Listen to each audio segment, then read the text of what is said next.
Hey guys, warm welcome to all of you Nafraz academy.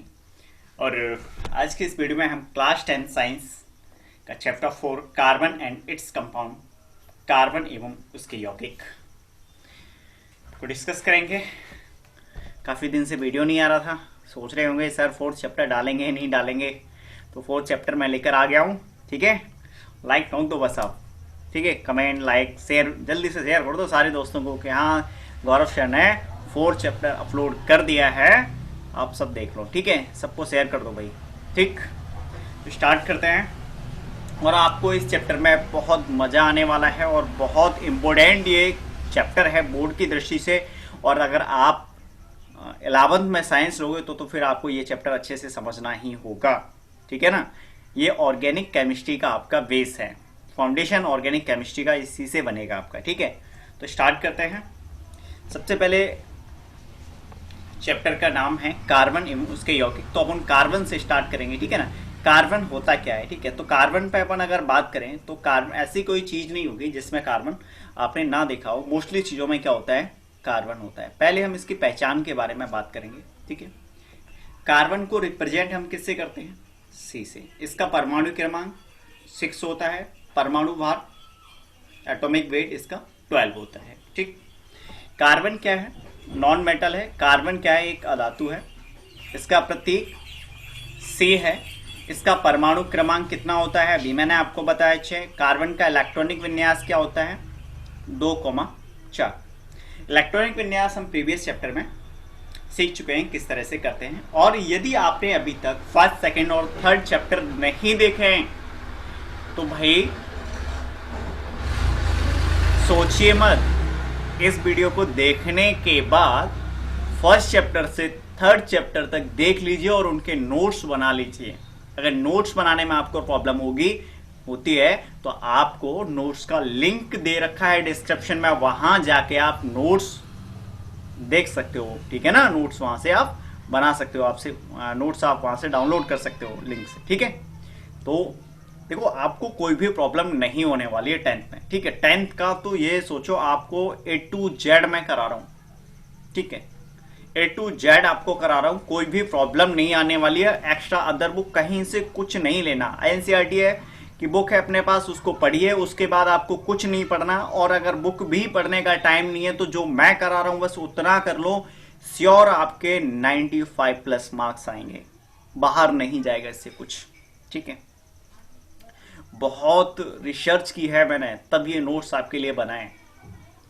बहुत सारे test जो paper हुए हैं, बोर्ड के पेपर, सीबीएसई, यूपी बोर्ड, ठीक है, जितने भी जहां भी एनसीईआरटी चलता है सबको रिसर्च करके नोट्स मैंने बनाए, कहाँ क्या आ रहा है, कैसे क्वेश्चन आते हैं, सब कुछ।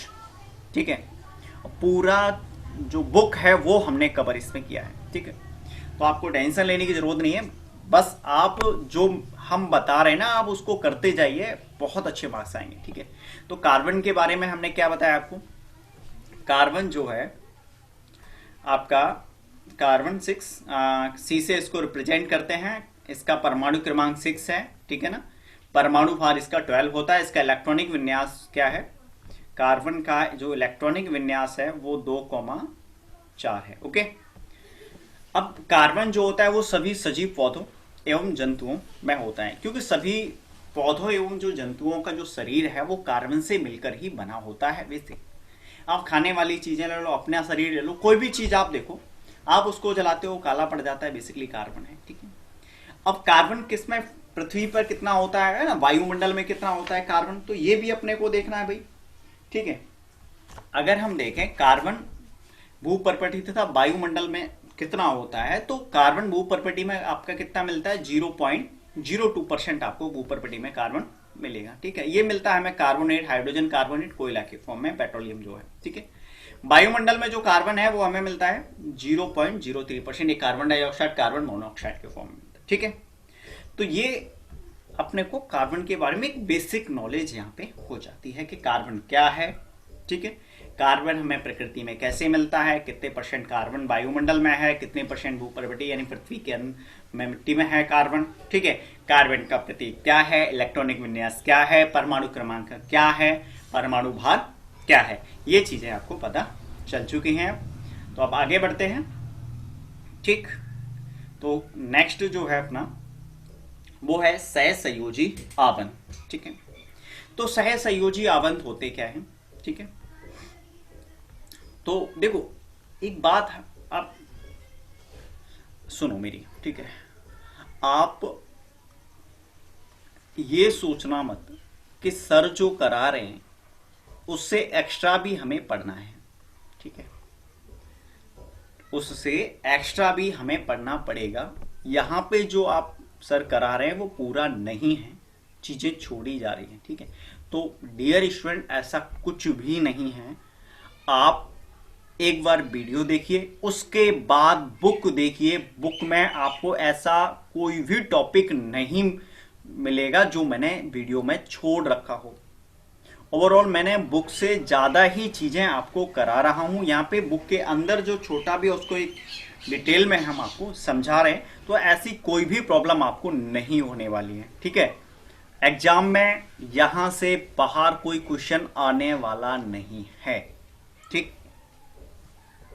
तो सहसंयोजी आवंत क्या होते हैं?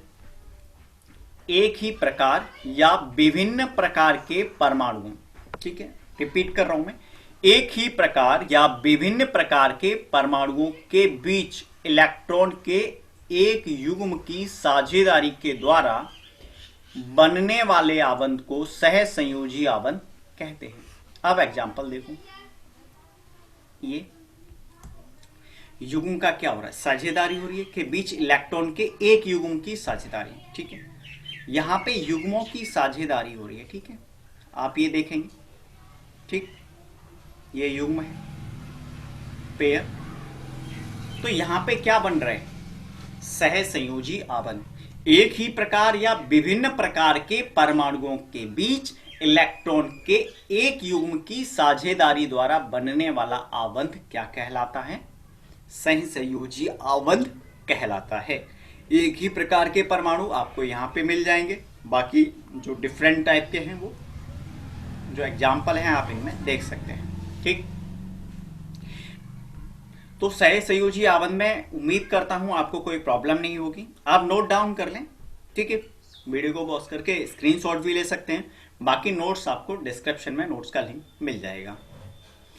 सहसंयोजी यौगिकों के भौतिक गुण क्या होते हैं? ठीक, इनके गुण जो हैं वो देखो, सहसंयोजी यौगिकों का जो गलनांक और क्वथनांक है वो क्या होता है? कम होता है, क्योंकि इनके बीच में दुर्बल अंतरा अणुक बल होता है। यानी इनके बीच में जो बल होता है वो दुर्बल होता है। ठीक है, दुर्बल अंतरा अणुक बल होता है, जिसके कारण क्या होता है? इनका गलनांक व क्वथनांक कम होता है।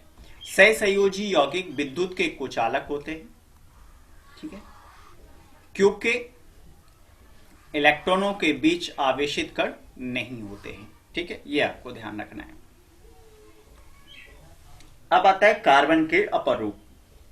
तो कार्बन के अपर रूप मतलब अन्य रूप। अपर का मतलब क्या होता है? अपर का मतलब होता है स्टूडेंट अन्य।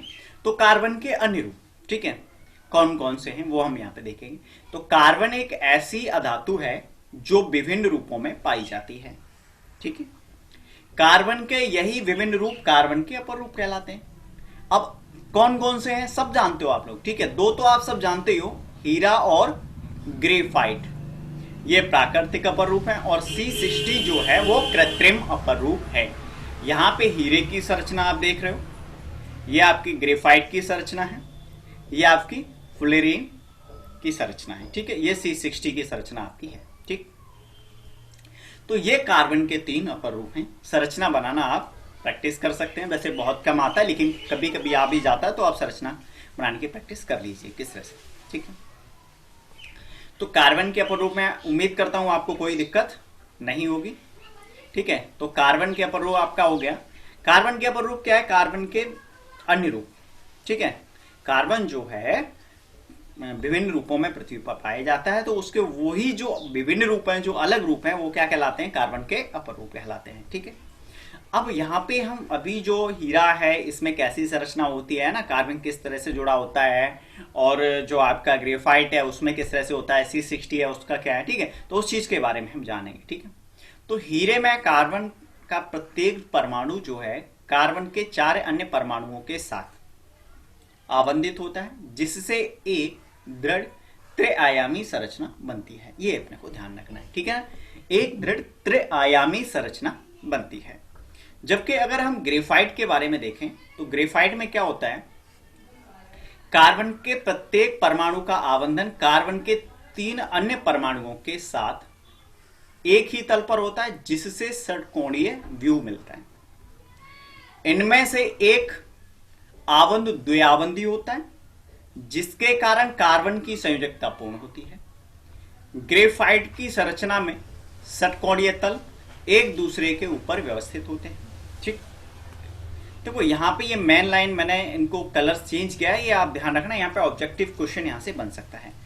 इन दो विभिन्न रचनाओं के कारण हीरे एवं ग्रेफाइट के भौतिक गुणधर्म क्या होते हैं, अत्यंत भिन्न होते हैं, अलग होते हैं, क्योंकि भाई इनकी जो स्ट्रक्चर है वो अलग है, संरचना इनकी अलग है, जिसके कारण इनके गुण भी बदल जाते हैं। अब जब इनके रासायनिक गुणधर्म क्या होते हैं, समान ही होते हैं। इनके जो फिजिकल प्रॉपर्टी है, भौतिक गुणधर्म है, वो अलग होते हैं। अब देखो हीरा अब तक का सर्वाधिक ज्ञात कठोर पदार्थ है, जबकि ग्रेफाइट चिकना तथा फिसलनशील होता है और यह विद्युत का भी सुचालक होता है, क्योंकि इसमें एक मुक्त इलेक्ट्रॉन पाया जाता है, ठीक है, इसलिए होता है ऐसा। फुलेरिन कार्बन का अपर ग्रुप का अन्य वर्ग है। सबसे पहले C60 की पहचान यानी फुलेरिन की पहचान, जिसमें कार्बन के परमाणु फुटबॉल के रूप में व्यवस्थित होते हैं, ठीक है, ठीक है। अब देखो इसकी जो पहचान की गई थी वो फुलेरिन कार्बन का अन्य वर्ग है। सबसे पहले C60 की पहचान की गई, ठीक है, जिसमें कार्बन के परमाणु फुटबॉल के रूप में व्यवस्थित होते हैं, ठीक। अब एक चीज और है, अब इसका नाम जो है वो फुलेरिन क्यों पड़ा, क्या है, कैसे, इसके बीच का आप देखो क्या रिलेशन है, क्योंकि यह अमेरिकी आर्किटेक्ट बकमिनिस्टर फुलर द्वारा डिजाइन किए गए जियोडेसिक गुंबद के समान लगता है, इसलिए इस अणु को क्या नाम दिया गया, फुलेरिन नाम दिया गया, ठीक है। ये भी आपको ध्यान रखना है कि C60 को फुलेरिन नाम क्यों दिया गया, ठीक। अब यहां पे कुछ प्रश्न हैं, ठीक है। मैंने कहा था ना आपको, मैं सारी चीजें आपको साथ में लेके चल रहा हूं। तो प्रश्न क्या है, CO2 सूत्र वाले कार्बन डाइऑक्साइड की इलेक्ट्रॉन बिंदु संरचना क्या होगी। तो CO2 की इलेक्ट्रॉन जो बिंदु संरचना है, देखो कार्बन के यहाँ पे 1 2 3 4 बाकी O के जो बाहरी O का अगर इलेक्ट्रॉनिक विन्यास करें तो इसका परमाणु क्रमांक 8 2,6। तो आउटर सेल्स में यानी बाह्य कोश में इसके इलेक्ट्रॉन होते हैं 6, तो आप यहाँ पे देख रहे हो, ठीक है। ये यहाँ पे जो इलेक्ट्रॉन 2 2 4 6 हैं, तो इस तरह से हम इसका इलेक्ट्रॉन संरचना दर्शा सकते हैं। अब बात करते हैं सल्फर के 8 परमाणुओं से बने सल्फर के अणु की इलेक्ट्रॉन बिंदु संरचना क्या होगी। तो सल्फर के अणु की इलेक्ट्रॉन बिंदु संरचना आपकी यह है, ठीक है, ये रिंग के टाइप में होता है। तो इसको बनाने के इसको जब हम बनाने बैठते हैं तो इसमें बहुत प्रॉब्लम आती है, ठीक है। कई बार मैंने देखा है जो स्टूडेंट है इसको नहीं बना पाते हैं, ठीक है। इसका रीजन क्या है, क्योंकि इसमें 8 हैं, क्योंकि इसमें हम कंफ्यूज हो जाते हैं कब क्या कहाँ कैसे करें। तो मैं आपको सबसे सिंपल बता रहा हूँ। सबसे पहले आप इस तरह से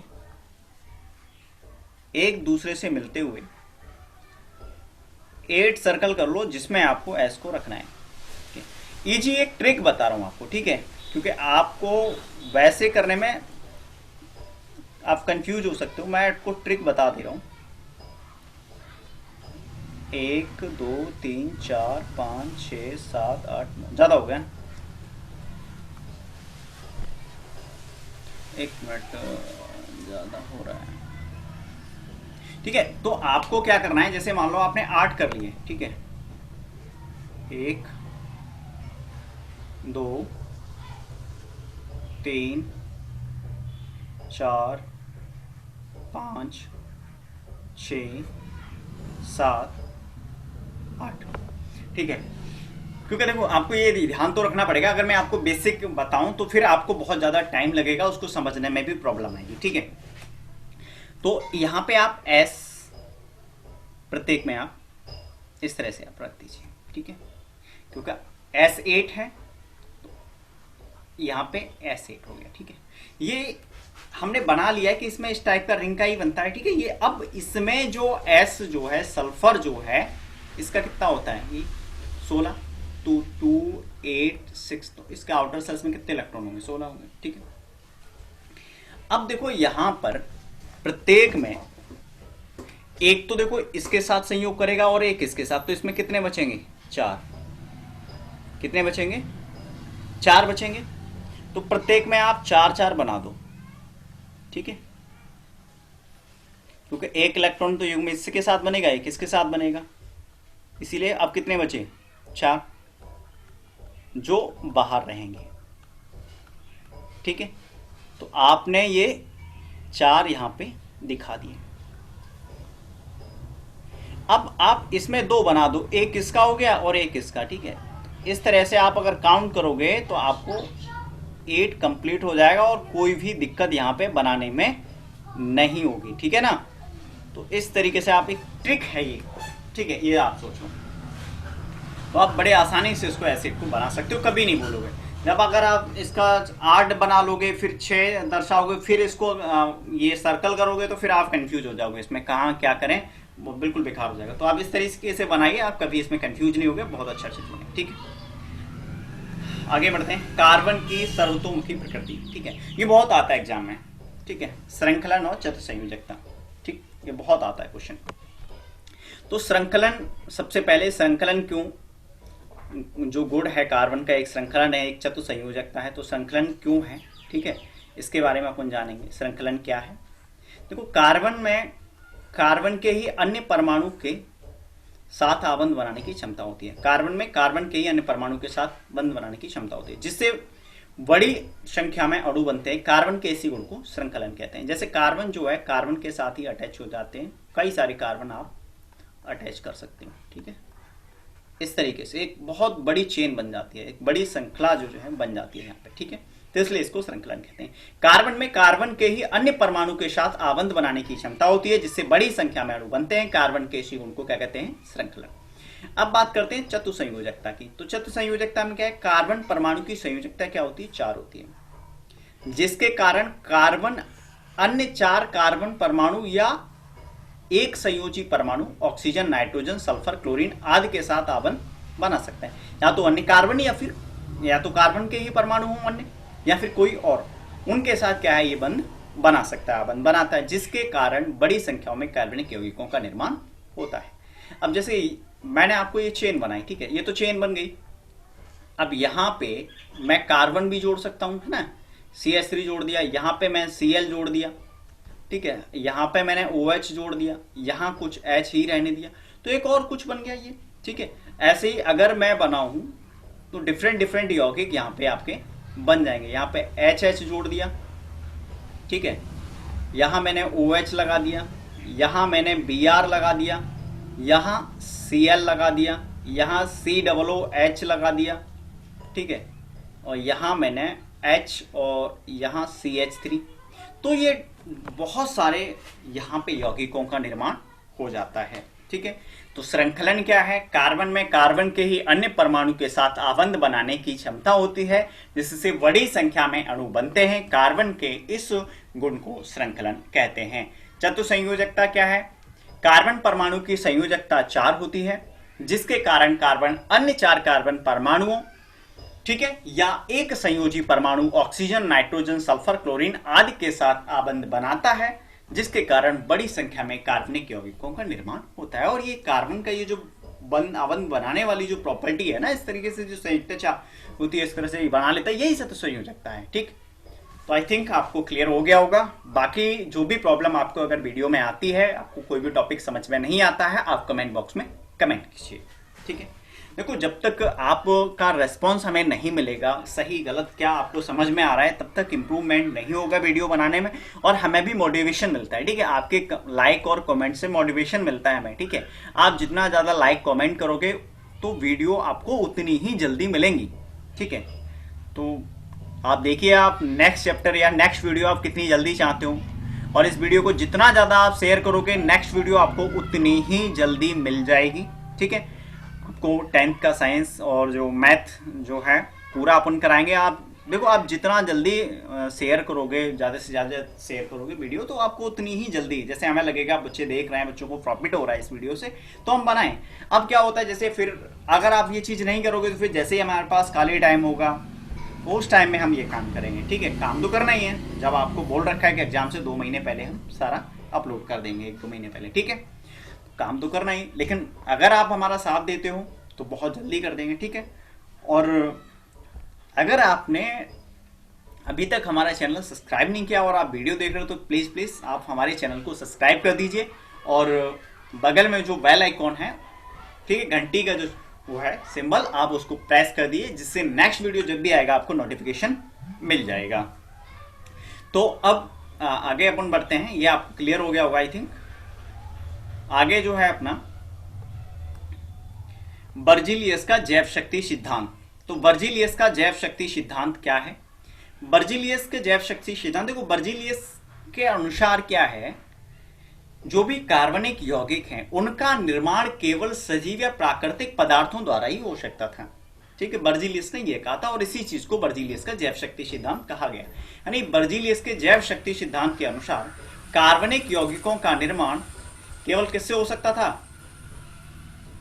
सजीवों, प्राकृतिक पदार्थों के द्वारा ही हो सकता था। अर्थात बर्जीलियस ने माना कि कार्बनिक यौगिकों के निर्माण के लिए जीवन शक्ति आवश्यक थी। लेकिन बर्जीलियस के शिष्य बोहलर ने इस बात को बिल्कुल इनकार कर दिया, और बर्जीलियस के जो शिष्य थे बोहलर, फ्रेडरिक बोहलर ने क्या किया? अमोनियम साइनेट को गर्म किया और प्रयोगशाला में अमोनिया का निर्माण किया। ठीक है, तो इस प्रकार प्रथम कार्बनिक यौगिक लैब में बनता है।